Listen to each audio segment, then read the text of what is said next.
Thank you for listening to the show on Really Big Something Channel.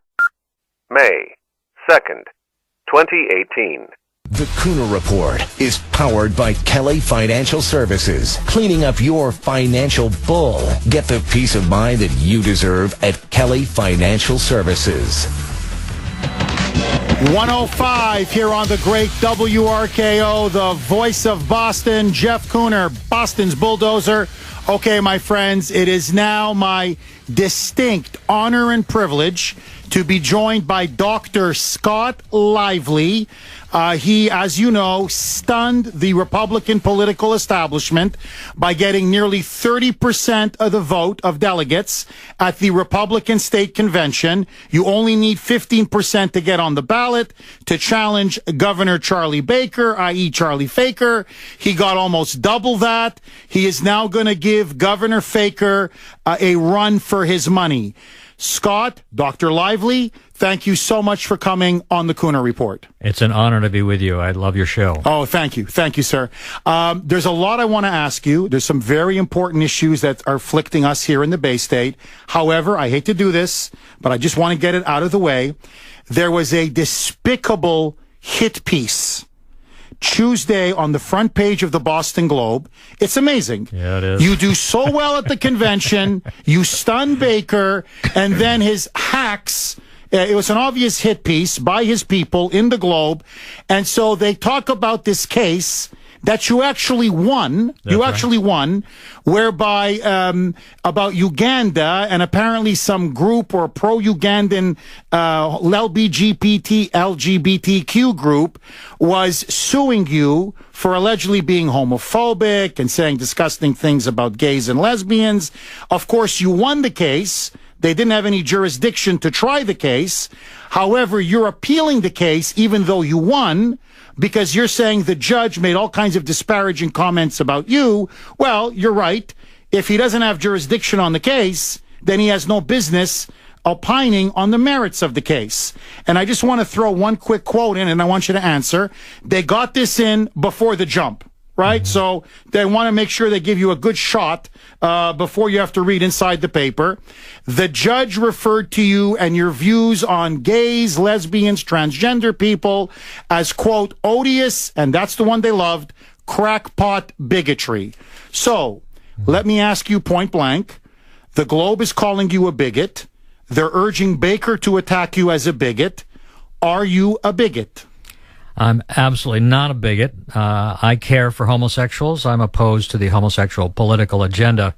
And regarding this case, which actually they had me under the sword of Damocles for 5 years with this completely bogus and frivolous case, the core argument in it is that my speech about the history and tactics of the gay movement that I gave in Kampala, Uganda back in 2009 was responsible 2 years later for the murder of David Kato, who was the leader of Sexual Minorities Uganda.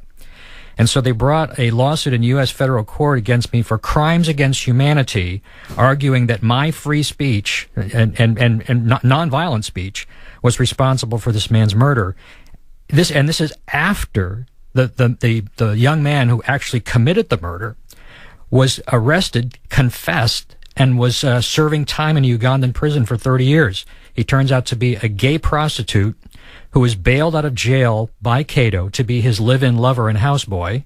And when he failed to pay him as promised, the guy bashed his brains out with a hammer. And of course, that happened before the lawsuit was filed. And this particular judge, Judge Ponser, is so far left, and he's so aligned with them that even when we brought it to his attention that the Center for Constitutional Rights, the attorneys, were lying to him about the case and withholding key evidence, he didn't even respond. It didn't even faze him that the case was based on a lie. And allowed the case to go past our motion to dismiss. He denied our motion to dismiss, even though the Supreme Court struck down 98% of the Alien Tort Statute on which it's based, and every other case in the nation was dismissed except mine. After he had promised in open court that if the Supreme Court had done that he would rule with us because the case would be moot. and he didn't. He turned on me, and then I ended up having to go 4 more years in the litigation in which the smug attorneys, these are Marxist attorneys from Manhattan, were able to depose me, go through all of my records. I had to produce every single scrap of paper for the entire history of my ministry and give it to these radical leftist activists, and they found nothing. And the case had to be dismissed. This is incredible. So in a nutshell, you deliver a couple of speeches in 2009 against the homosexual agenda or the LGBTQ agenda. 2 years later, a gay man is killed by his gay prostitute lover. And they're trying to say that you're to blame for the murder of that man because apparently you espouse whatever it is, hatred, homophobia, and you're responsible for, quote, crimes against humanity. Yeah, and there's absolutely no link between me and the young man that actually did it. I mean, is this America? This is worse than Soviet tactics. But this is what happens when you stand up to the gay progressives. There's nothing more important to the left than their narratives. They don't like conservatives are interested in objective truth. And if you present a conservative with facts about something, they'll even change their mind. But the left, they don't care about that. What they care about is the narrative, because the goal is to control public opinion and to steer public policy. And then once they set the narrative in place, all the liberals across the whole spectrum, whether they're in media, politics, wherever, they all adopt and begin parroting the narrative unfailingly from that point forward. So it seems like there's this inevitable tide of history going on, and it's all orchestrated. This is hardcore cultural Marxism at play, and they decided that I'm actually one of the primary opponents of the agenda globally. The Human Rights Campaign in D.C. named me as public enemy number 1. I think actually to influence this case. Because it happened during that time period. But nevertheless, they've wanted to take me down for a long time, and this lawsuit was just a way to try to force me into silence. But I will not be silenced about the truth. I don't hate homosexuals. I love people. I don't have any ill feelings about individuals. I'm against the agenda. And, that's exactly the kind of person that we need sitting in the corner office. Well, somebody who will not shrink from his principles, no matter how hard he gets hit. Dr. Lively, that leads me to my next obvious question. In the Boston Globe piece, Charlie Baker has now come out, our governor, saying that many of the issues that you espouse, that you advocate, in his words, should not even be part of the public discourse. So why does Baker want to silence you? Why does the establishment want to silence you? Why are they so afraid of Scott Lively? Why are you such a threat to the governor? Why do you think you did so well at the Republican State Convention? Look, the Lord gave me a gift of articulation. I have the ability to simplify complex ideas, to speak plainly and clearly in a way that expresses the heartfelt opinions and principles of full spectrum conservatives. That's what the delegates heard from the stage when I spoke. That's what people are hearing right now. All glory to God. This is nothing, I fried my brain as an alcoholic and a drug addict for 16 years. This is all God's repair of Scott Lively and him speaking through me as an instrument, standing for biblical values in the darkest of political arenas. I mean, the darkest of arenas, which is the political arena. And that's what it's all about. That's why they're so afraid of me. Charlie Baker will run to the ends of the earth to avoid having to debate me. He's a terrible debater. He has no principles. He waffles on anything he has to. He panders to the left. I am his worst nightmare. I would challenge him if he were forced into a debate. I would challenge him and to identify what exactly are the things that he thinks that I say and believe, and then I would have a chance to be able to explain what I really believe and say in a way that would show his viewpoint, his perspective, as completely bankrupt and not even falling within the Republican umbrella. So let me ask you then point blank, why are you running against Baker? What issues do you think he has betrayed conservatives on? What issues do you think he's betrayed the entire public of Massachusetts on? Well, number one, the number one reason why I jumped into this is when I saw that he was going to fund Planned Parenthood with Massachusetts state tax dollars after Planned Parenthood had been embroiled in a scandal selling and harvesting baby parts, just most atrocious. There's nothing that comes close to the murder of unborn babies as an issue for us. That really we shouldn't do anything. We should set all other issues aside until we stop the murder of the unborn. That's my number one issue. Number two is the Constitution, not just the Second Amendment. The Second Amendment is what gets everybody fired up, and rightfully so, because Charlie Baker, a Republican, has done what what the Democrats have not been able to do: open the door to confiscation, the slippery slope of confiscation, right here in Massachusetts. But it isn't just the Second Amendment; it's the First Amendment, it's the Fourth Amendment, it's the 10th Amendment. All the Bill of Rights is under siege by leftist judicial activists, and we need to get back to what the founding fathers gave us. We need to get back to original intent, local control. And flip this government that we have here in Massachusetts away from this top-down, totalitarian, oppressive regime that dictates to all of us how we're supposed to think and how we're supposed to act. Turn it back around and make the state government subject to local control, which in turn be subject to the people. How do you think Baker has assaulted or violated the First Amendment? Well, even with this idea here, what is he saying? He's saying that the things that Scott Lively says and believes have no place in public discourse. Right now, he can't stop me. He's not saying, oh, he should have his First Amendment rights suspended, but he's giving credence and he's giving strength to the people who do say that. I mean, the hard left has no problem with taking away free speech rights for conservatives, and Baker's not going that far in this piece, but he's strengthening them to make that argument. And as long as you have people like Judge Ponzer sitting out there on a federal bench, who is simply willing to abuse the judicial process to punish people like me, that is effectively, if I weren't so strong in my principles, if I weren't so dedicated to standing for biblical truth, I would have caved a long time ago. But I don't. And that has them flabbergasted, has them flummoxed. They don't know what to do with me because I will not cave. They've attacked me for 30 years on this, and it's just simply made me stronger at every step. And now I'm taking all the things that I've learned, all of the ways of being able to articulate these essential conservative points and perspectives, and I'm bringing them into the bluest of the blue states. And I believe I actually have a chance of winning the primary, not just showing well, but I think I actually have a chance to do it by rebuilding the Ronald Reagan coalition. Ronald Reagan was the only one to actually take Massachusetts during a presidential election since Eisenhower in 80 and 84, and the same elements that he had exist today, and I'm going to work to build that. You're obviously pro-life.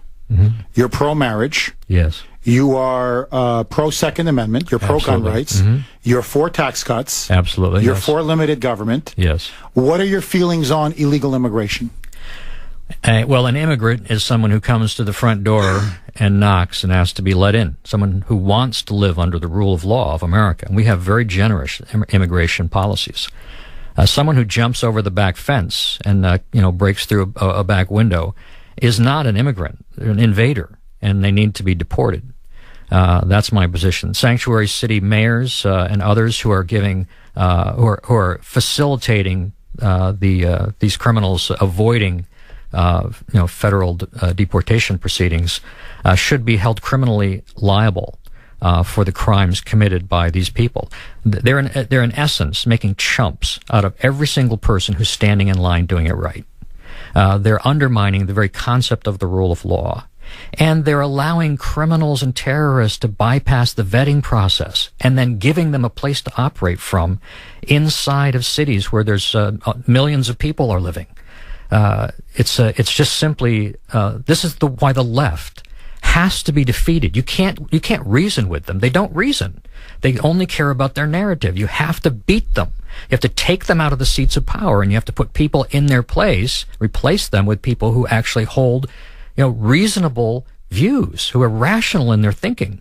And that's what I'm about. I want to rebuild the conservative base. Look, we used to have parity in Massachusetts, 50-50, Democrats and Republicans. And then when the party went left, all the conservatives left. We're down to 10.6% of the electorate. It's embarrassing. And that can be reversed. But it can only be reversed if those people who are unenrolled or even that have just dropped out actually believe that there's a chance for conservatism to prevail again. And I think then, if they see someone like me that just simply tells it like it is, that doesn't care, that, the Boston Globe can run this type of stuff every day on the front page. It's not going to affect anything that I say. It's not going to stop me. Most people that I care about can see through that. And because of that kind of strength, I think that gives hope to the conservatives. I think they're going to come out of the woodwork, and we could actually take the party back in a fairly short period of time. We are talking with Dr. Scott Lively. He got nearly 30% of the delegates at the Republican State Convention. It shocked the entire establishment. He is now on the primary ballot. He will be running against Governor Charlie Faker. The election's going to be held September 4th. I'm backing Scott all the way on this. And so let me ask you, I want to throw it open to you, the phone lines, 617-266-6868. What questions do you have for Dr. Lively? And I will ask him, we got to go for a break, but when we come back, Baker is a big supporter of sanctuary cities. I want to ask Dr. Lively about that, and also about Maura Healey and the accommodation for transgendered bathrooms. A lot to talk about. Don't touch that dial. 126 here on the great WRKO. Okay, I'm with the man of the hour who made history over the weekend. Dr. Scott Lively stunned the Boston Globe, the Boston Herald, the entire Republican political establishment, got nearly 30% of the delegates at the state GOP convention, which means he is now eligible, potentially, to be on the ballot in a Republican primary to challenge Charlie Baker. However, as Dr. Lively was gracious enough to tell me, he needs 10,000 signatures on top of that to be able to be on the ballot to run against Baker. The election will be held then on September 4th. So, Dr. Lively, I have to ask you, where can people go to sign up, to give you your signatures? You need 10,000 so that you can then officially challenge Charlie Baker. Well, we're there right now. If you were going out today at the Price Chopper in Worcester, there's a team that's collecting signatures. And on Saturday, we're going to have people in different places around the state. So the best thing to do would be to send me an email, votelively@gmail.com. And Vote Lively, Lively, votelively@gmail.com. Yes, and then we will send you information where you could go this weekend to get to sign for us. We're over the 10,000 raw, but we need to have a good buffer because they'll kick a lot of them out. Oh, yeah. And frankly, we don't know how many town committee people or Charlie Baker people that might do the extra effort to try to disqualify. Oh, they don't want you on that ballot. Yeah, I'm telling you right now. They want to silence you. They want to muzzle you. Baker wants you out. The Globe wants you out. The establishment wants you out. We need, 30, 40, 50,000 signatures to guarantee 10,000. Well, it's going to be we only got a few days. It's the 8th when the deadline is. You could actually also go to your own town hall. They have blank forms for the governor's nominating petition, and you can just ask them for the information put in the upper right-hand corner about me, and then you could just sign it and give it back to the clerk. Okay. But that's a little hard. It might be a little harder to do. But in any case, I think we're going to make it, but it's really tight, and we do have the potential problem of disqualification beyond the norm. But even if they don't make it for some reason, I'm not going away. I would run as a write-in because this is too important. What I'm in this for is not necessarily to become governor, although I want to be governor, and I think I would make an excellent governor. But what's more important is that the conservative movement in Massachusetts rise to authority, and that we have plenty of good, strong conservatives across this state. I'm the man of the season who's on the battlefield, who is leading a charge across the battlefield to take the Commonwealth of Massachusetts back away from the hard left. And it's the perfect time to do it because the Democrats have fielded the weakest Democrat gubernatorial field in my lifetime. Three of them, and the strongest of the three has dropped out. And so if we could beat Charlie Baker in the primary, I think we could even do it as a write-in if we had to. But then I think it would be fairly easy to beat the Democrat this time. If they had a really strong Democrat, maybe not, but this time any good conservative could do it. We're talking with Dr. Lively. I'm going to back him all the way against Baker, and I think he's got a shot at beating Charlie Baker. Kuhner Country, how do you feel about Dr. Lively? Will you support him? Do you think he's exactly what the state Republican Party needs right now? 617-266-6868. I'm going to open it up to your calls after the news break. But first, President Trump's lawyer for the Russia investigation, it's his big news, is leaving the White House. Nick Bovey is in the WRKO newsroom. Nick, who's in and who's out? 1:35 here on the great WRKO. Okay, my friends, in studio with us is Dr. Scott Lively. We're trying to get him over the top with 10,000 signatures. He's got the raw total, but they're going to try to find any way to discount these signatures to deny him getting on the ballot against Charlie Baker, because everybody knows he can do tremendous damage, as he proved at the state Republican convention, shocked the entire political and media class in this state by winning nearly 30% of the delegates. Frankly, if it hadn't been for the superdelegates, the number would have been even higher. So I want to go to the phone lines, Dr. Lively, but I want to ask you very quickly. Baker is a big supporter of sanctuary cities. That's right. How do you feel about his position on that? DCF, he said he was going to clean up DCF. Has he? And welfare fraud and abuse. He said he was going to clean that up.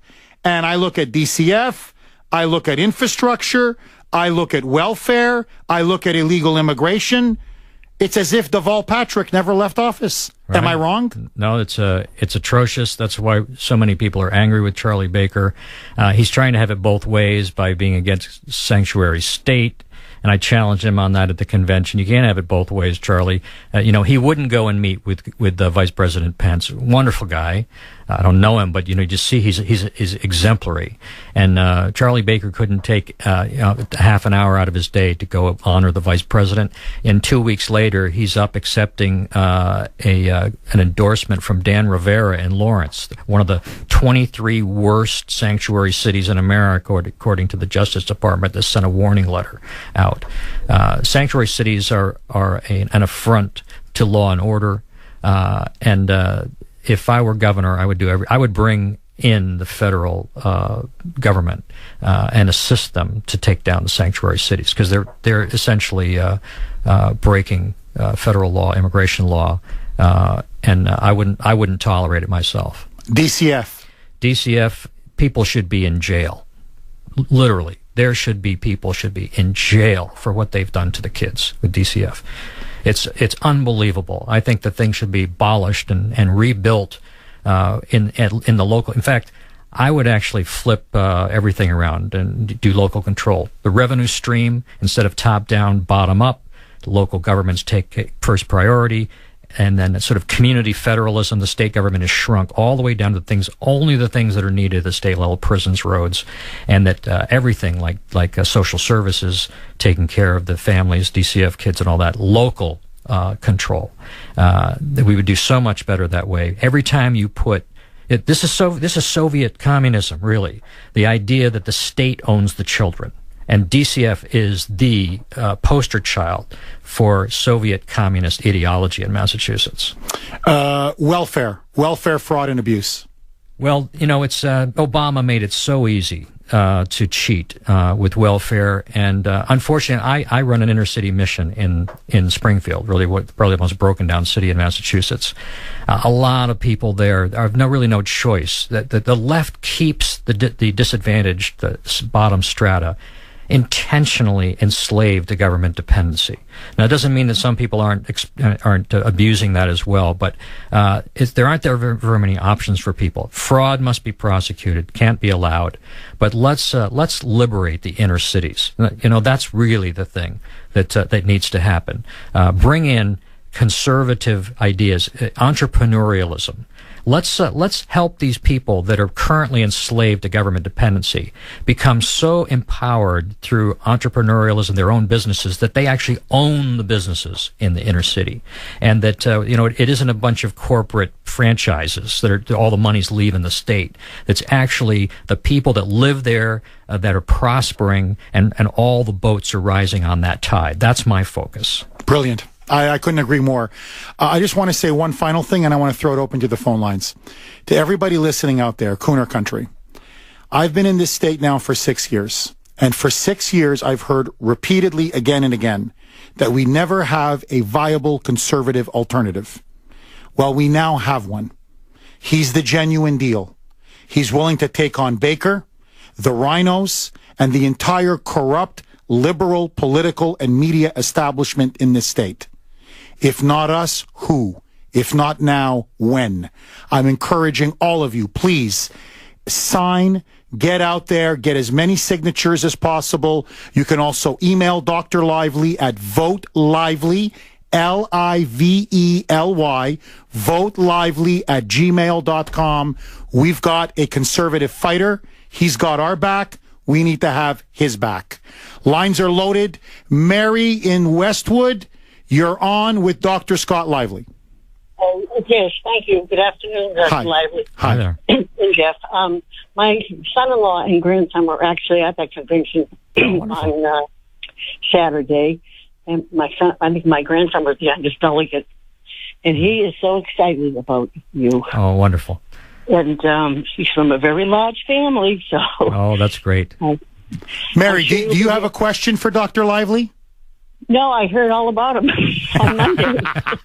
Well, I want to just say, Mary, if you want to help, if you want to find out more information, it's livelyforgovernor.us is the place to go, and you can also donate there at the website. That's really, Charlie Baker's got a war chest of $7 or $8 million. And I'm doing this on a shoestring so far. I think the doors of heaven are going to open up, and I'm going to receive a lot of support from around the whole country. But it has to start here. The people of Massachusetts need to show that put their money where their mouth is, and actually work together, unify together to take the state back from the left. And of course, that takes money. We have to buy signs and bumper stickers, and all the different things that go along with running a campaign. And I can't self-fund. If I had stayed an attorney in Southern California, I'd be a multimillionaire by now. Literally, I was the managing partner of my own law firm, but I actually turned that over to my partners. I didn't like the lifestyle, and I became a missionary. My wife and I've been to 58 countries around the world. I've been doing all kinds of things, but I'm not rich. The long and the short of it, because of making that particular choice. Well, Kuhner country, let's start launching some money bombs on behalf of Dr. Scott Lively. Go to livelyforgovernor.us. Let's give him all the support that he needs. So, A, he gets on the ballot, and B, maybe start running some TV, radio ads, huh? Exactly. That would be good. Okay, Rich in Natick, you're up next. Go ahead, Rich. Thanks for having me, Jeff. Hey, Rich. Hi, Rich. You already got my vote, Governor Lively. That has a nice ring to it, doesn't it? I love it. I love it. Just keep saying it over and over. Yeah, let's make it so, like Jean-Luc Picard. Make it so. Yeah, we gotta get Charlie Patrick. I mean Charlie. Yeah. Charlie, the governor. Charlie Faker, Chicken Charlie, as I call him, Chicken right. Charlie. That's right. Charlie the cheat. Yeah, I was going to ask you about the welfare fraud and trying to clean up all the wasteful spending, because it just seems like this state just keeps jacking up taxes, and then they call them fees and all this other stuff. How do you like those tolls, too?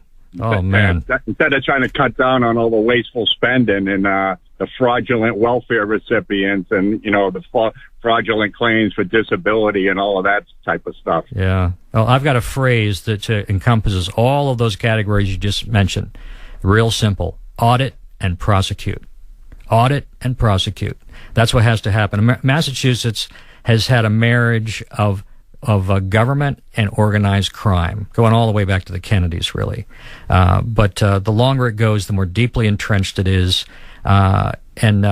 Somebody has to stand up to it, end the whole patronage system, end this, crony capitalism that's going on. Doesn't matter who's in there. The left, the Democrats and the Republicans have been basically, they hang out together at cocktail parties, and they only show a different face, a slightly different face in the public in order to give us the illusion of a choice. But it's the purple uniparty, and the only thing they really fight about is who's going to be in control of the Treasury next, to plunder it and pass it on to their own particular constituencies. And that has to stop. And that's what I'm here for. Dr. Lively, one quick question.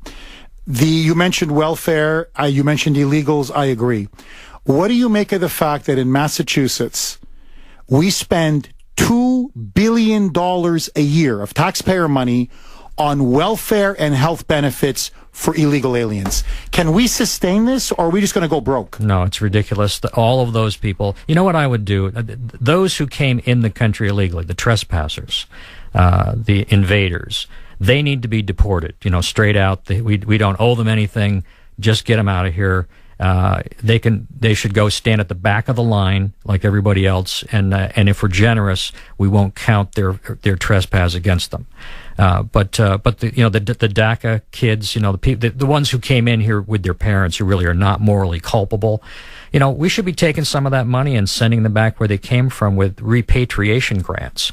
Actually, they've benefited from living in this country. They know what a society looks like that's, it's got the rule of law and good values and principles.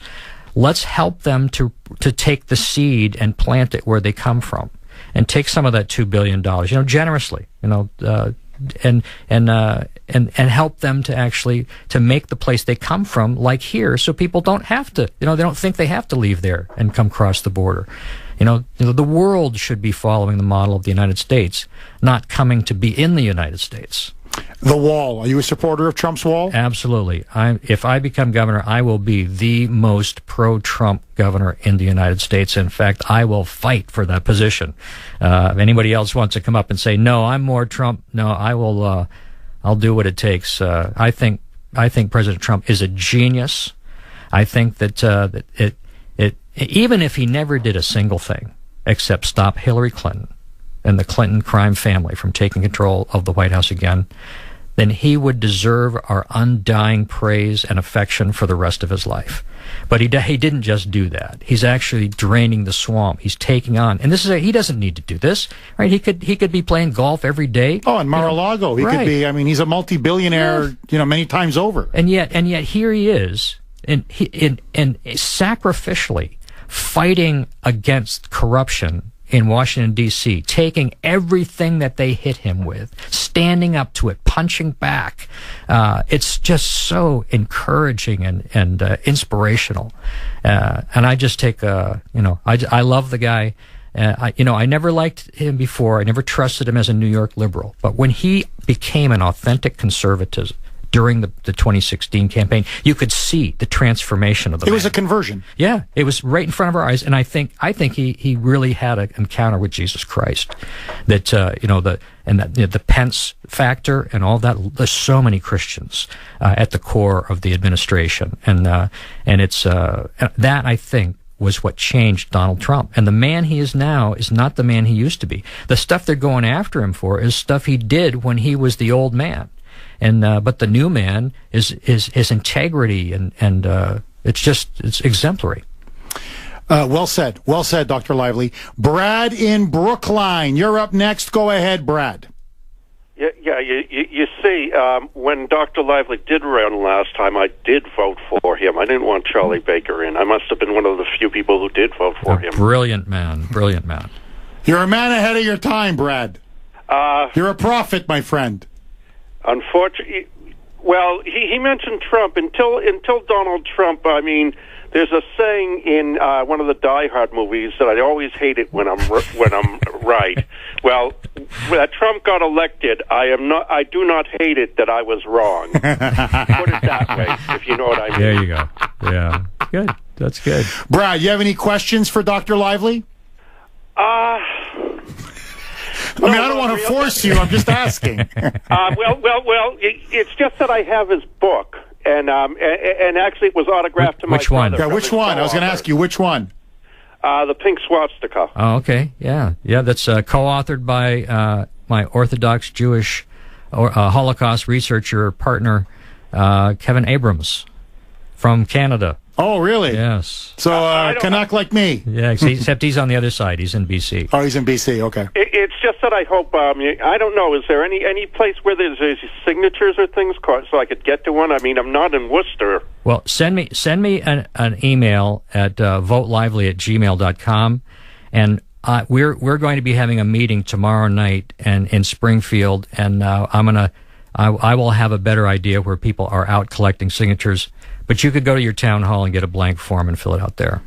Brad, thank you very much for the call. I appreciate it. 617-266-6868. Okay, Scott, we're up against a break. Dr. Lively, can we keep you on for another segment? Is that okay? I'd love to, sure. Okay. We're going to have him on for one more segment. We're going to continue to take your calls. 617-266-6868.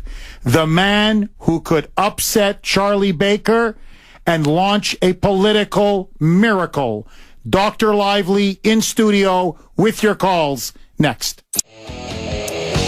155 here on the great WRKO. We're in studio with Dr. Scott Lively.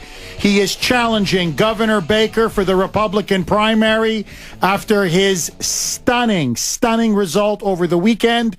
Got nearly 30% of the Republican convention. Probably would have gotten even much more had they not rigged it with the superdelegates. Baker is worried.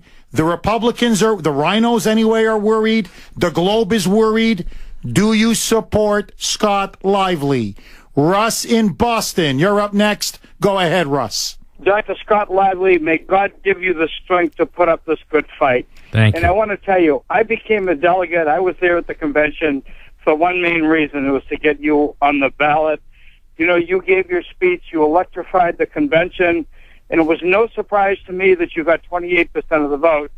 And as Jeff's been saying, if it wasn't for the superdelegates, and the other thing that Jeff didn't mention is the fact that Charlie Baker will know how everybody voted. Yeah. So if you're a hack and you get anything from the Commonwealth of Massachusetts, you wouldn't have voted against Charlie because then he could screw you down the road. That's right. No secret ballot. That's actually one of the things that I want to demand in change in the rules. People deserve a secret ballot. The Republican Party is following the example of the Democrat, public employee unions. They don't let they don't let people have a secret ballot. Is it near? Is that so disgusting? And it's it's so anti-democratic. I know, but they did it because they had to have a way to cheat. You know, I'll tell you something. You know, can I be honest? I don't mean to cut you off. Can I be honest with you? Yeah. I'm on the record. Had that been a genuinely fair and free ballot, you would have won. I believe so. No, I'm telling you. If they hadn't played their games and intimidate people by having an open ballot, a public ballot instead of a secret ballot, without the superdelegates, the story wouldn't be Scott Lively almost got 30%. The story would be Scott Lively got a majority. And I had state committee people coming to me privately saying, I really want to vote for you, but I'm afraid of Charlie. And that's all intentional. It's on purpose. But I'll tell you one thing. I spent the whole day trying to figure out how they were going to try to cheat, because they cheated Christy Mijos in 2010. They cheated Mark Fisher in 2014. And then just after Karen Polito finished her speech, they called all the representatives of the remaining campaigns, the Senate and me, and basically said, we're going to have to switch to a paper ballot because we're having trouble with the bandwidth in the electronic voting. And I just said to them straight out, I've been waiting all day to find out how you were going to try to cheat me, and now I know. But I'm not going to put up with it. I'm going to sue you. So, thanks very much. And then 2 minutes later, I left the room. 2 minutes later, running down the hall. Oh no, we fixed it. Ah, what a coincidence! What a coincidence! Yeah. Shazam! Yeah, it was so outrageous, and it just shows this is the character of the people. This is the character of the hard left, right? These aren't Republicans. Right, these are Democrats in Republican clothing, and we've got to get them out of the Republican Party. Dr. Lively, let me ask you point blank, $64,000 question. Is Baker a thug? Well, I mean... Is he a political thug? Well, yeah. Well, even worse than that. I mean, political thug is bad enough, but anyone who's willing to allow the killing of unborn babies, right? There's no other issue, right? He could, how many thousands of little babies were slaughtered during his term, on his watch? The Republican Party is supposed to stand for principles and values, right? We're supposed to be the opposition party. Even if we have don't have a majority in any part of the government, we're still supposed to be standing for what's right. How are the kids in our society ever going to learn why conservatism is better than liberalism if the Republican Party doesn't articulate it? So Baker he panders to the left in order to be able to share power with them, and they love him for it. And meanwhile, everything we care about is being destroyed before our eyes. We have been talking with Dr. Scott Lively. I'm urging all of you, please give him all the support that you can. You can email him at votelively, Lively, @gmail.com. You can also go to his website, livelyforgovernor.us, livelyforgovernor.us. Dr. Lively, I'm going to have you on many times, I promise. I look forward to it. And thank you so much for coming on the Kuhner Report. It was a great show. I really enjoyed being here. Look forward to doing it again. God bless you, sir. Thank you. Okay, my friends, a lot more to talk about, I promise. Don't touch that dial. The voice of Boston is you. 680 WRKO Boston, 100.7 WZLX HD2 Boston, an iHeart radio station.